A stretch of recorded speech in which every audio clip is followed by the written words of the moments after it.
Тоног тэр байна, жижигхэн тэд байна гэх нэг хэсэг тоолдог ус одоо болтой. Хүүхдүүд тусдаа гаргалаа чинь имээ үйл. Хобби гэдэг нь ямарваа нэг үйлдэлийг тогтмол хийх болон эд зүйл цуглуулах явдал. Түүнээсээ таашаал авч өөрийн амьдралдаа өнгө амт нэмэх боломж олгодог үн цэнтэй зүйлс юм а. Тиймээс хоббинд онцлоод цагаа зарцуулж илүү анхаарал тавьдаг олон хүн бий болжээ. Тэдний нэг нь Өвөрхангай аймгийн Политехникийн коллежийн гар урлалын багш Алтан Гэрэл юм. Тэрбээр гутлын загвартай гар урлалаас сүвнэрүүдийг цуглуулдаг байна. Дээхэн үед айлбурт байдаг байсан Орос шаазан гутлаас улбаалan бэлэг дурсгалын гутал цуглуулах сонирхолтой болсон гэдгээ ярьлаа. Хаш одоо энэ хэдэл жишээ нь манай ээж одоо шинэ сараар надад бэлгэнд өгч исэн одоо гутал энэ хобби байна. Тэгээ айгүй хөөрхөн хосоороо тэгээд энэ гэр бүлтэйг энэ ээж автах нэг юм хөөрхөн шувууны өрмөр ихтэй юм гутлын юу байдیں۔ Тэгээд харахаар ер нь гутал өөрөө их бэлэгдэлтэй дээшээ харсан сав гэдгээр ер нь монголчууд чинь өөрөө дээшээ харсан юм айгүй сайн бэлэгдэж бэлэгдлийн ард том шүү дээ тий. Тэр талаас аж ус нөлөөлсөн юм уу тий. Тэгэд одоо энэ гутланд ингээд хараад үзэхээр одоо энэ хэд ингээд массажны гутал айгуу сонирхолтой байгаач. За энэ гэхэд одоо энэ нараа төмөр одоо тэгээд ингээл гутлын хэлбэртэй байшин байх жишээ нь энийг одоо энэ Шанхайд явж байхдаа би өөрөө бас энэ хоббинд нэмэрсүүлж авч ийсэн. За энэ нөгөө 5 өнгийн будаа гэдээ үзэхлээр чинь бас ингээд гутланд ингээд 5 өнгийн будаага ингээд бас цаанаас ингээд бэлэгдээд хийцэн байгааз. Тэр дотроос би өөрөө нөгөө 3 сар төрсөн загсны орд тахгүй.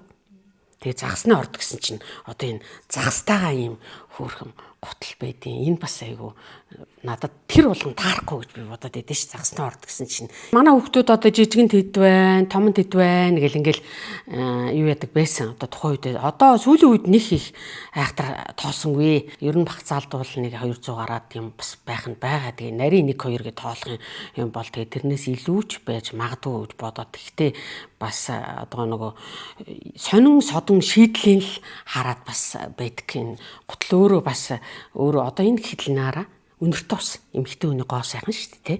Тэгээд эмэгтэй хүний бас гой ганган чинь бас нөгөө гуталтайгаа холбоотой байж. Тэгээд ер нь гутал гэд яриад үзсэн чинь ер нь гутал аягүй говцголт шүү дээ. Ер нь гутал өөрөө чамин байх тусам дээд гутлын хувцсыг бол аягүй голдог. Тэгэхээр зэрэг гутал чинь зүгээр л нэг тэр юунд одоо доогор шортолж доол байж идэг юм бас биш байхгүй аягүй үнцэнтэй. Түүнд гэр бүлийн найз нөхөдөө байгууллага хамт олноос нь гутлын загвар хийц бүхий бэлэг дурсгалын зүйлийг бэлгэлдэг санал болгодог. Ингэснээр сан хөмөрг нь аривжиж байгаа гэлээ. Цуглуулга дотор жихэртэй, дарастай, тоглоомтой, үнэртэй ус бүхий төрөл бүрийн гутлын сүвнэрүүд байлаа. Тэрбээр цуглуулгатайгаа уялдуулан гуталтай холбоотой түүх домгийг судалж үздэг байна.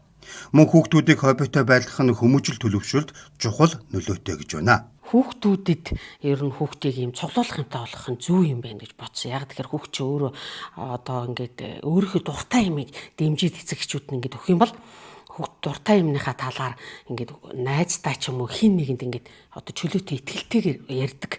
Энэ маань одоо хүүхд өөрөө ярьж сурах, өөртөө ихтгэлтэй байх. Тэгэхээр ээж аавууд хүүхдээ юуг сонирхож байна, юунд дуртай байна гэдгийг анзаардаг, хардаг. Тэгээд тэрнийхэн талаар дэмждэг байх юм бол хүүхэд юу ч одоо сонирхож болно. Одоо заавал мэргэжлийн чиглэлээр гихгүйгээр бас одоо миний энэ хобби бас нөлөөсөн юм. Манай аав бас одоо намайг бидрэг жоохон байхад тэмдэг, чихрийн цаас, маркетер цуглуулдаг байсан. Одоо тэмдэгний хобби нь одоо надад бас байгаа. Марк нь болохоор манай ээжэд одоо хүүхдүүд нь хувааж өгнө гэд байж идэг. За ингээ марктай холбоотой ярихаар марк ерөөсөн бас мөнгө гэднээр одоо зоосон мөнгнүүд ингээ цуглуулдаг. Тэгээ тэр чин цаг хугацаа явах тусам үнц нь яваад байгаа байхгүй. Гих мэтчлэнгээр нөгөө хүүхдэд үнц нь гэж юу юм хүндлэл тэгээ хайр энийгээ хайрлах тэгээ нөгөө хүүхдүүдэд ярих итгэлтэй байх энэ мэдээлэл цуглуулна гэдэг чинь л мэдээллийг нөгөө хүүхдүүдэд хувь хүн өөрт нөгөө төлөвшөлтөнд нөлөөлөд юм уу да гэж. Тэрбээр өөрөө гар урлалын багш учраас өв соёлоо илэрхийлсэн гар урлалын гутлыг нэмж хийхээс гадна гадаадын улс орнуудад явахдаа үндэсний онцлогийг харуулсан сүвнэр гутлуудыг худалдаж авдаг байна.